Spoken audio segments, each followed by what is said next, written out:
शिक्षा विभाग में नहीं थम रहा फर्जी नियुक्तियों का मामला। बीओ शैलेंद्र मालवी के ऊपर गिर सकती है विभागीय गाज।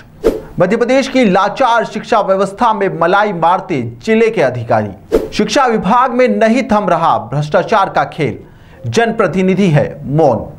शिक्षा विभाग में फर्जी नियुक्ति का मामला फिर आया सामने। मध्य प्रदेश में देश के बच्चों के भविष्य को मजाक बनाकर रख दिया है, जहां पर उच्च अधिकारियों की मनमानी के कारण शिक्षा विभाग में शिक्षक भर्ती घोटाला भी हो गया, जिसके कारण शिक्षा के मंदिर जैसी पवित्र जगह को भी भ्रष्ट अधिकारियों ने गंदा करने में कोई कसर नहीं छोड़ी।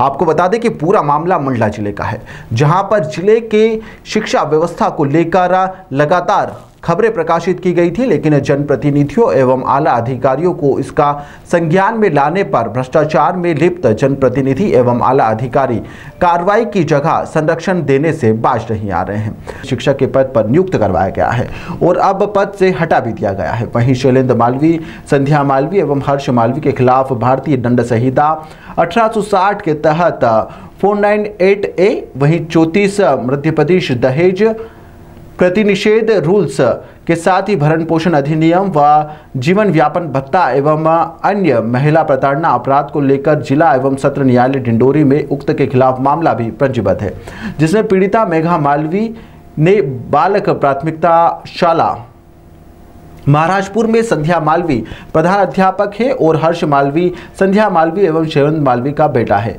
हर्ष मालवी के खिलाफ एफआईआर भी दर्ज है। इसके साथ ही उसका केस भी कोर्ट में चल रहा है, जिस पर पालकों द्वारा हर्ष मालवी को मानसिक विकलांग बताकर नशा मुक्ति केंद्र व चिकित्सा पत्र के आधार पर न्यायालय से कुछ दिनों की मोहलत पर मुहैया करवाया गया है। वहीं आज एक मानसिक विकलांग व्यक्ति को अतिथि शिक्षक के पद पर नियुक्त कर मासूम बच्चों के भविष्य से खिलवाड़ किया जा रहा है। जब जिम्मेदार अधिकारी द्वारा यह सब किया जा रहा है तो कानून की कौन रक्षा करेगा। वहीं बीओ मालवी का कहना है कि मैंने अपने बेटे की नियुक्ति उसे कामकाज में व्यस्त करने व उसकी मानसिक विकलांगता कम करने को लेकर की थी। शासन प्रशासन की नियमावली के तहत यह खुलेआम भ्रष्टाचार है। शैलेंद्र मालवी विकासखंड शिक्षा अधिकारी मंडला ने बताया कि मैं अपने बेटे को कामकाज में व्यस्त कर उसकी गलत हरकतों को छुड़वाने के लिए अतिथि शिक्षक के पद पर नियुक्त किया था, परंतु उसकी हरकतों में कोई बदलाव नहीं आया, जिसके चलते उसे हटा दिया गया है।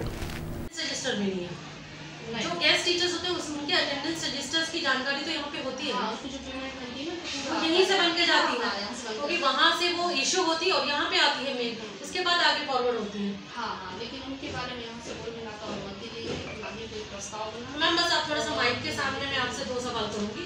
एक्चुअली क्या मेरी कवरेज अधूरी है। शिक्षा में पढ़ाने वाला एक अतिथि शिक्षक के रूप में सबके सामने ये नाम आ रहा है और जानकारी के अनुसार कि उसके नाम से सैलरी भी बनी और निकाली गई है। तो क्या संकुल में इसकी कोई जानकारी है क्या? हर्ष मालविया के नाम से कोई अटेंडेंस रजिस्टर या फिर कोई भी उसका रिकॉर्ड मेंटेन है क्या? नहीं, हर्ष मालवीय के संबंध में ना तो यहाँ से कोई प्रस्ताव मंगा गया, ना ही कोई उनका वेतन पत्र पेमेंट निकली गई या कोई भी सूचना उनके बारे में मेरे को नहीं दी गई। इसमें इसका मतलब ये है कि संकुल के पास हर्ष मालविया के नाम से कोई जानकारी नहीं है। जी धन्यवाद। जैसा कि अतिथि शिक्षक के रूप में हर्ष मालविया स्कूल में पदस्थ था, वहीं एक तरफ बीओ का कहना है कि वो मानसिक रोगी था और उसकी सैलरी निकाली गई। उसी के जस्ट अपोजिट उनकी ही माता जो प्रधान अध्यापक है उसी स्कूल में जहां वो अतिथि शिक्षक के रूप में पदस्थ था, पर उनका कहना है कि वो यहाँ पे पदस्थ नहीं था, ना ही वो अतिथि शिक्षक के रूप में उसकी यहाँ कोई नियुक्ति हुई।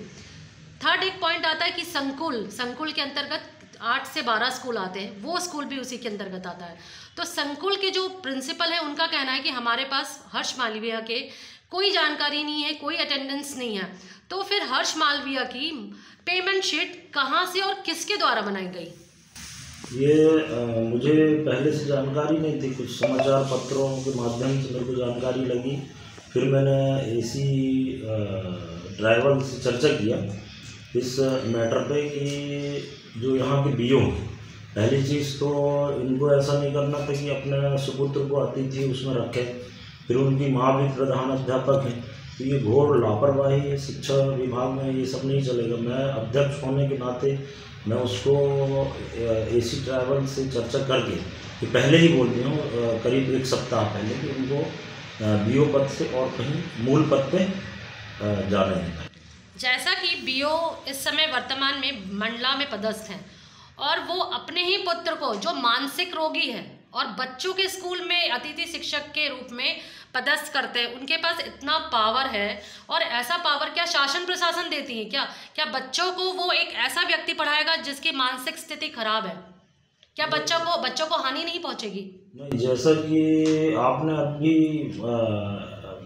बोला कि वो तो उपस्थिति है ही नहीं, तो पहली चीज़ तो ये BO के द्वारा साफ साफ झूठ बोला गया, क्योंकि उसकी उपस्थिति में सैलरी निकाला गया, तो वो या तो मानसिक हो या पढ़ाने का तो सवाल ही पैदा नहीं होता। तो जब वो ज्वाइन ही नहीं किया, बस उसका वो आहरण किया गया, क्योंकि ये वित्तीय मामले को लेके उसके ऊपर कार्रवाई की जाएगी।